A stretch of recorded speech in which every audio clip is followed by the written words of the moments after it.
صالح ملایکو ته زمونږ د ورکولو ارمان د پلار هم ورته ویلو. السلام علیکم ورحمت الله وبرکاتو. په دې هیله یم چې روغ جوړ به یو ځل بیا زه د آزاد یوټیوب چینل سره د یو نوي خبر سره تاسو هرکلی کوم. په دې هیله چې دغه خبر ستاسو خوښې وړ وګرځي زموږ یوټیوب چینل در سره سبسکرایب کړئ. اوس هم پوره خبرونه.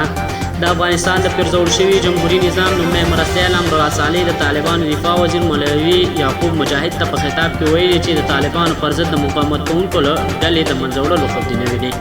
ملایکو مجاهد په وروستیو کې د یو مکتوب له لارې د خپل وزارت منصبینو ته امر کړی چې د طالبانو خلاف د مقاومت کوونکو له نوم اخیستو دې ډډه وکړي او دوی ته دې د یغیانو کلمه وکاروي. صالح بیا نوموړي ته په خطاب کې ویلي چې ملا محمد عمر هم دغه ارمان خپل بېنوم او بې نښانه کور ته له ځان سره وړی.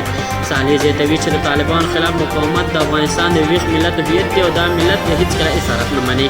هغه په دې اړه وړاندې زیاتوي د هندوکش ملا نه ده راټیټه شوې او هېڅکله به هم راټیټه نه شي. بادار دې په دې ډېر ښه پوهېږي. امرالله صالح د طالبانو خلاف په پرله پسې توګه ورته لیکنې کوي. په ټولنیزو شبکو کې د یو شمېر مخاطبانو له توغ پرتو سره مخ کېږي. قدرمنو لیدونکو د دغې راپور په اړه تاسو څه نظر لرئ زموږ په کمنټ کې راسره شریک کړئ او زموږ یوټیوب چینل در سره سبسکرایب کړئ. آزاد میډیا.